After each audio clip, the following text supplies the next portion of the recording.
Hello সবাইকে, Portugal dream এই ব্লগে সবাইকে স্বাগতম। আশা করি সবাই ভালো আছেন। তো লিসবনে কালকে ব্যাপক ঝড় হয়েছে। ঝড়ে দেখেন গাছপালা উল্টে পাল্টে গেছে। তো এই যে হলো অবস্থা গাছের।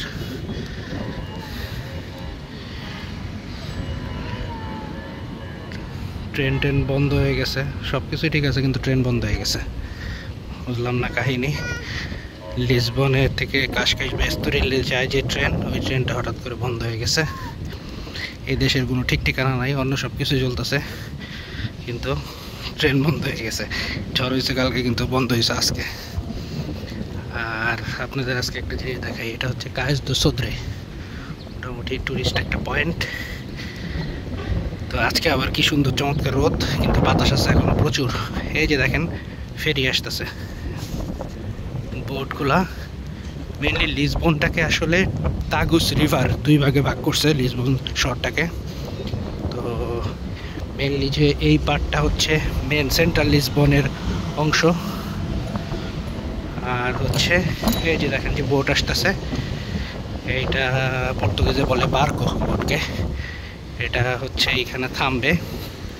দেখেন বোটগুলো, এই বোটগুলো কিন্তু আপনার ঝড়ো বাতাসের মধ্যেও চলে, খুব বেশি সহজে বন্ধ হয় না।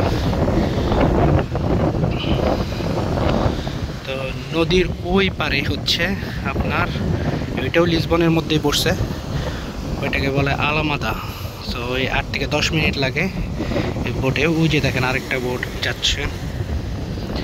তো ওই বোট থেকে হচ্ছে আলমাদা যায় এই কায়েস দো সোদ্রের দিকে। এখানে কয়েকটা লাইন, নদীর ওই পারের অংশে কয়েকটা লাইন চলে। তো কয়েকটা লাইনের মধ্যে একটা হচ্ছে আলমাদা যায়, আরেকটা হচ্ছে কাসিলেস না দুঃখিত, এটা হলো সেকশেল বলে। আর একটা হচ্ছে মন্তিজো। তো 3 দিকে যায়।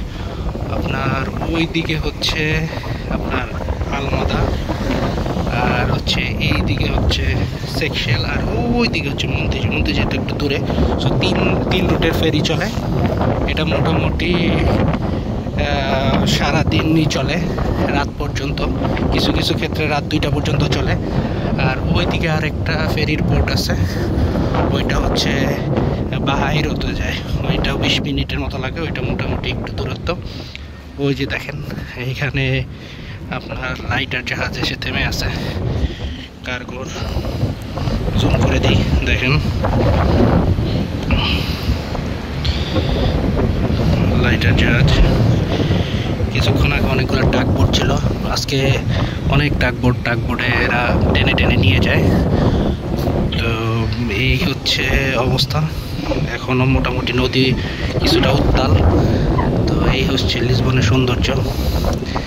তো এই সাইড থেকে আপনার আটলান্টিক ওশেন ঢুকছে, আর একটু যত সামনে যাবেন এই দিক দিয়ে ততই আটলান্টিক ওশেন পাবেন। আটলান্টিক ওশেন থেকে এই তাগুস রিভার দিয়ে লিসবনটাকে, সিটিটাকে 2 ভাগে ভাগ করছে এই তাগুস রিভার। তো নদীর ওই পারে হচ্ছে সেতুবল হচ্ছে একটা ডিস্ট্রিক্ট, কিন্তু এটা লিসবনের মধ্যেই পড়ছে।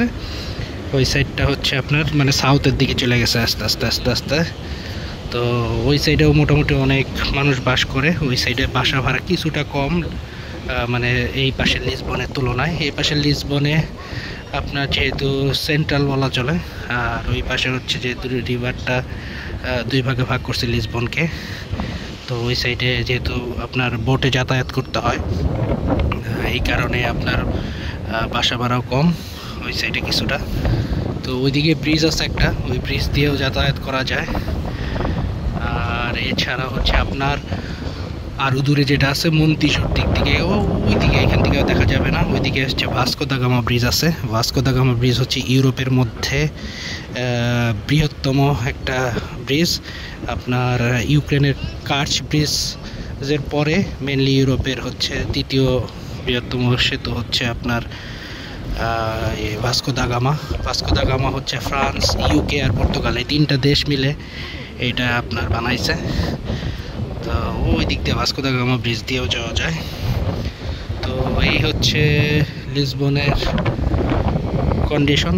আপনারা হয়তো অনেকেই জানেন বা অনেকেই জানেন না, এই তাগুস রিভারই লিসবন সিটিটাকে 2 ভাগ করছে। কিন্তু এই পারেও আপনার ওই লিসবনেরই পার্ট। তো ওই সাইডে আপনার কোস্তা দো কাপারিয়া আছে। কোস্তা দো কাপারিয়া খুব সুন্দর টুরিস্ট প্লেস। তারপরে এইখান থেকে নদী পার হয়ে ওইদিকে প্রায় আপনার ঘন্টাখানেক বা 40 মিনিটস ড্রাইভ ডিস্টেন্সে সিসিম্ব্রা নামে একটা জায়গা আছে। আমার একটা ভিডিও আছে সিসিম্ব্রার, দেখতে পারেন। খুবই খুবই খুবই সুন্দর চমৎকার একটা জায়গা সিসিম্ব্রা। তো এই হচ্ছে বর্তমানের কন্ডিশন লিসবনে। প্রচণ্ড বাতাস, আজকেও যদিও বৃষ্টি হওয়ার কথা, বাট বৃষ্টি না হয়ে এখন চমৎকার রোদ উঠছে। আপনারা হয়তো বাতাসের শব্দে ঠিক মতো হয়তো কথা শুনতে পারতেছেন না। আর ওই যে দেখেন যে ফেরিগুলো আসতেছে, যে বোটগুলো, এগুলোয় প্রায় আপনার 300 মানুষ প্লাস ধরতে পারে। আর আরেকটা ফেরি আছে ওইদিকে আপনার বেলেম মানে একটা এলাকা আছে, ওইখান থেকে কোস্টা দো কাপারিয়া ওইদিকে যারা যায় ওই সাইডের ফেরি, ওই ফেরিতে আপনার গাড়ি টাড়ি সবই নেওয়া যায়। তো এই ফেরিগুলো শুধুমাত্র যাত্রী পরিবহনের জন্য। তো ক্ষেত্র বিশেষে আপনার 8-10 মিনিট থেকে শুরু করে 20 মিনিট 30 মিনিট এরকম এক একটা ডিস্টেন্সে আপনার দূরত্ব মানে সময় লাগে। তো এই যে দেখেন একজন এক্সারসাইজ করতেছে, এখান দিয়ে অনেকেই হাঁটাহাঁটি করে, জগিং করে সকালবেলায়। তো আজ এ পর্যন্তই। দেখেন কীরকম অবস্থা, আকাশ আবার মেঘ করছে, ঝড় হওয়ার সম্ভাবনা আছে। তো ভালো থাকেন সবাই।